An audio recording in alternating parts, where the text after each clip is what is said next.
kill Austin. Ashley, I really didn't. I really think I did that. I didn't mean to hurt him. I agree with the family. I hope you die in prison as well. You know, if this was a death penalty state, you'd be getting the chair.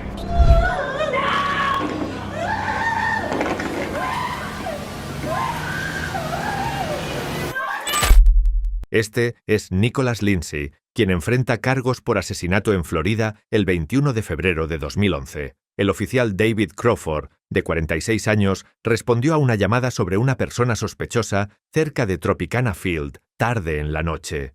Al llegar, el oficial Crawford encontró a este individuo y salió de su vehículo a las 10:37 p.m. Un oficial cercano reportó haber escuchado disparos esa noche. El oficial Crawford fue encontrado muerto al día siguiente. Se inició una búsqueda a nivel nacional. There is an incredible manhunt going on.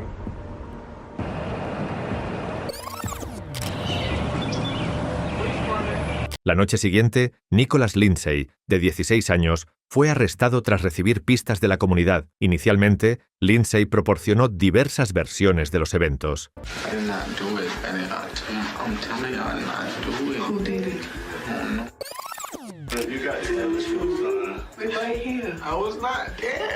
Eventualmente, Nicholas confesó.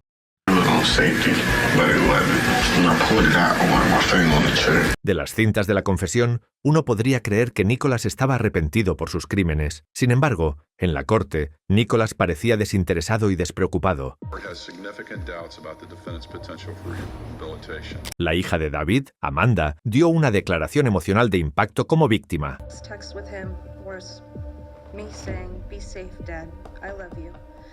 To which he immediately replied, I will, sweetheart, I love you too. That was 1 hour before Lindsay went to shooting him.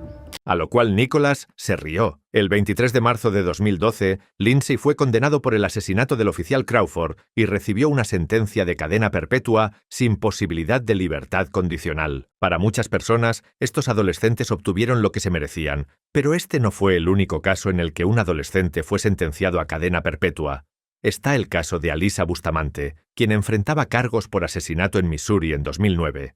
Cuando Alyssa tenía solo 15 años, asesinó a Elizabeth Olten, de 9 años, quien vivía 4 casas más abajo de la suya. La noche del asesinato, Elizabeth pidió ir a la casa de Alyssa a jugar, pero Elizabeth nunca fue vista viva de nuevo. Los padres de Elizabeth se preocuparon y contactaron a la policía para presentar un reporte de persona desaparecida. Durante los siguientes 2 días, se capturó en video a la policía deteniendo cada coche que pasaba por la casa de Elizabeth para pedir ayuda en la localización de la niña desaparecida. Eventualmente, rastrearon el teléfono de Elizabeth, que señaló los bosques detrás de la casa de Alyssa. Las autoridades descubrieron una tumba poco profunda detrás de la casa de Alyssa, y el cuerpo de Elizabeth fue encontrado enterrado allí, convirtiendo a Alyssa en la principal sospechosa y eventualmente llevando a una devastadora confesión.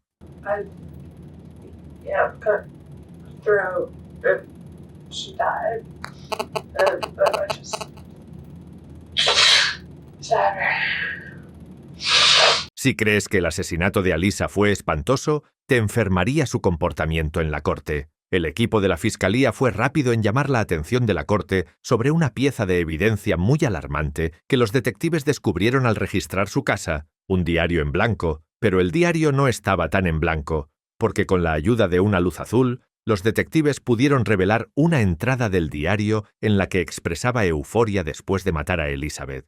Este fue un descubrimiento impactante que se utilizó como evidencia en su contra. A pesar de su difícil entorno, Alyssa fue juzgada como adulta y enfrentó una posible pena de muerte. Sin embargo, aceptó un acuerdo de culpabilidad por el cargo menor de asesinato en segundo grado antes de que comenzara su juicio.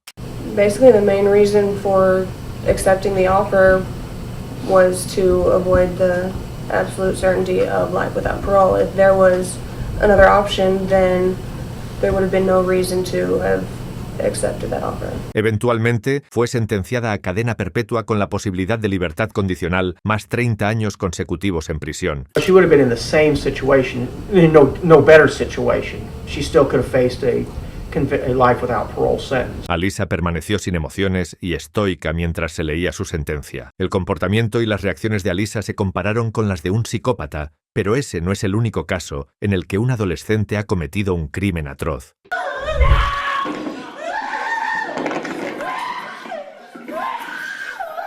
Está el caso de Shandell Jackson, quien enfrenta cargos por el asesinato de un estudiante universitario en Milwaukee, Wisconsin. Según los informes, Jackson, que tenía 18 años en ese momento, junto con su amigo Derek Thomas, estaban buscando activamente víctimas cuando vieron a Nathan Potter salir. De repente, los adolescentes hicieron un intento fallido de robar a Potter cuando regresaba a su apartamento. Sin embargo, cuando Jackson se dio cuenta de que Potter no tenía dinero, le disparó fatalmente. Tras el asesinato, los oficiales revelaron que Jackson huyó a Mississippi, pero su tío eventualmente divulgó su paradero, lo que llevó a su arresto. Take nobody's life. You know, that's just wrong. And I believe I did the right thing and there's nobody can make me change that. Cuando Jackson apareció en la corte, tomó la situación a la ligera haciendo gestos a la familia y maldiciéndolos cuando lo sacaban de la sala del tribunal. Se le vio sonreír a la familia. Momentos antes de la sentencia, la madre de Jackson le dijo a la corte que primero se enteró del asesinato en la televisión. I saw it on the news. I even cried. I'm like, oh my God, I can't imagine what that mother is going through. I never had a clue that my child had anything to do with it. My son is not a monster. He is not a monster. Luego, el padre de Nathan leyó una desgarradora declaración de impacto como víctima. There's nothing that can be said to bring back our Nathan. But your sentence can ensure that Shandell does not have the opportunity as a free man to inflict pain like this again. Jackson ahora se disculpa por lo que ha hecho. El abogado de Jackson pidió al juez que considerara la juventud de su cliente y la falta de control de los impulsos al determinar la sentencia. Sin embargo, cuando la jueza Rebecca Dalot declaró cadena perpetua sin posibilidad de libertad condicional, todo se descontroló.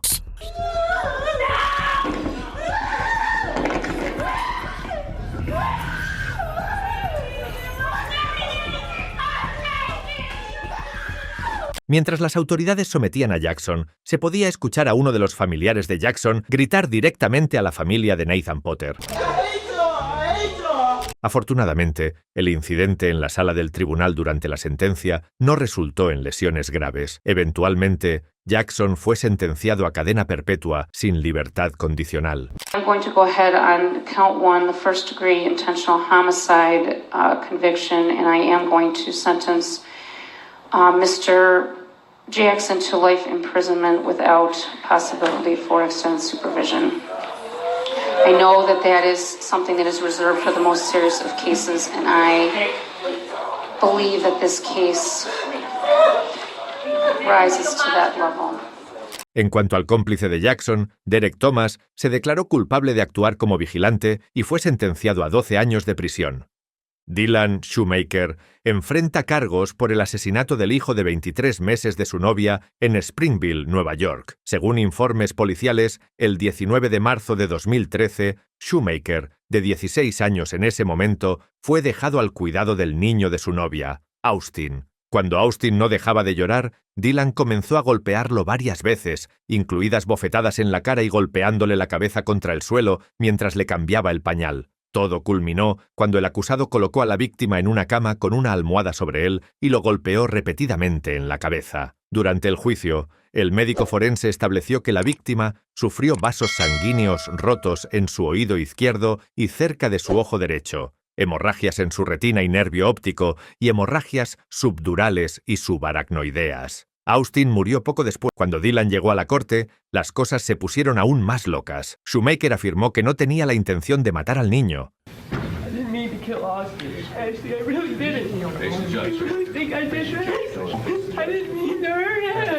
Schumacher se dirigió a la corte disculpándose con Ashley Smith y mostrando remordimiento por la muerte de Austin.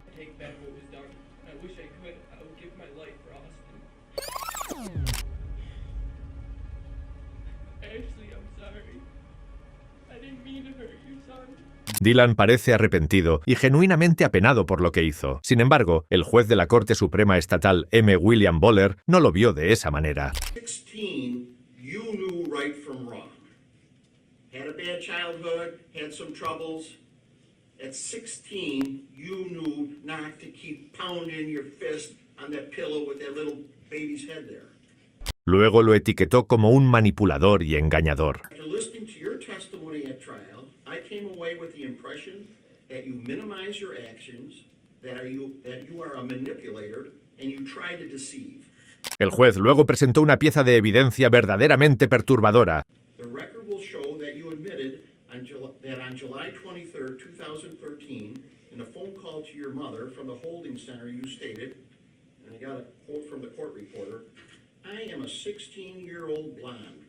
Probably all I have to do is cry in front of the jury, and they're going to feel sorry for me." Schumacher eventualmente fue sentenciado a 25 años a cadena perpetua.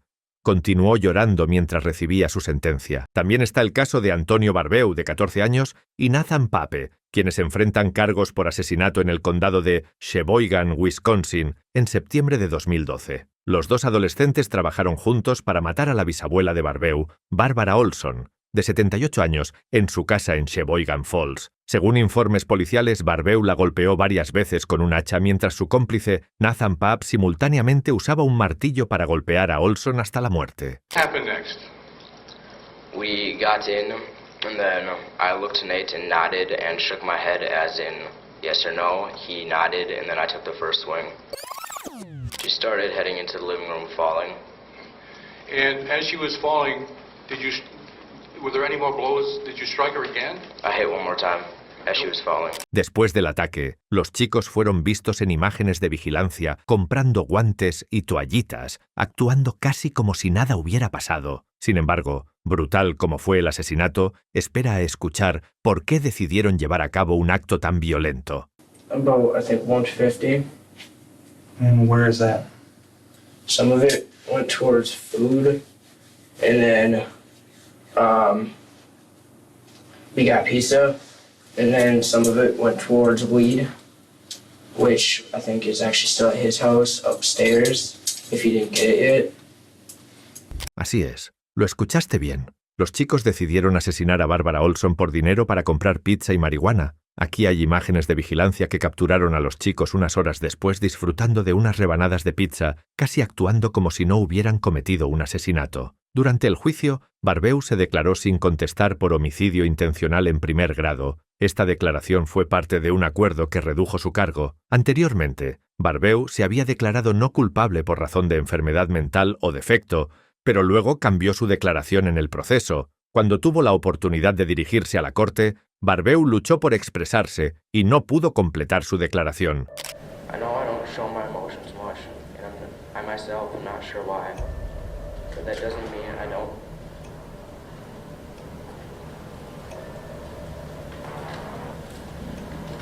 Su abogado intervino y terminó en su nombre.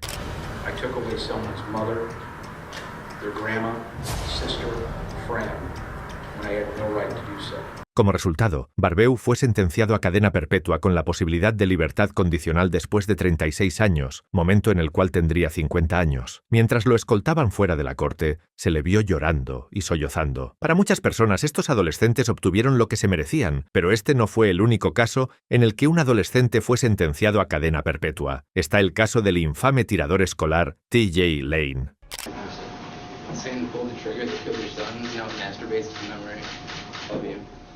T.J. Lane, de 18 años, enfrenta cargos por múltiples asesinatos en Ohio el 27 de febrero de 2012. T.J. Lane se convertiría en un asesino estadounidense que ganó notoriedad después de cometer una horrible matanza en la escuela secundaria de Chardon, en Ohio.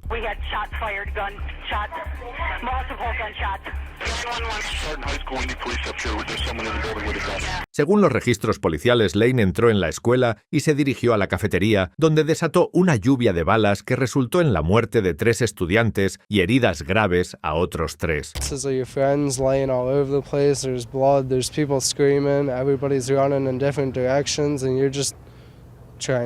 Como si los asesinatos no fueran lo suficientemente crueles. Cuando Lane llegó a la corte, no mostró signos de remordimiento hacia las familias de las víctimas. Todo parecía normal, mientras Lane caminaba por la corte con una camisa azul abotonada, pero momentos después, Lane revelaría lo cínico que es como adolescente. Thank you, Your Honor. To my left is Nicholas Berling, Geauga County Assistant Prosecutor. Cuando los fiscales se lo indicaron al juez David Fury, TJ sonrió con orgullo.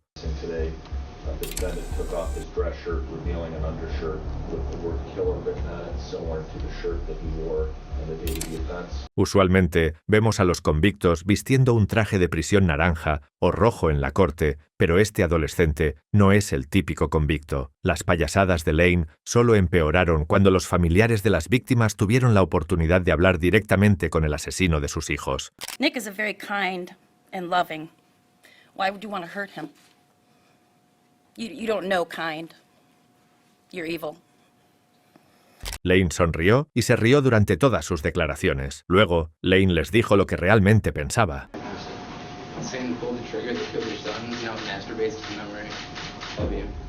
El juez que presidía el caso describió el comportamiento de Lane como atroz, no provocado y sin sentido, y lo sentenció a 3 cadenas perpetuas sin posibilidad de libertad condicional. Espero que os haya gustado. Si queréis más, no os olvidéis de suscribiros y darle al botón de me gusta.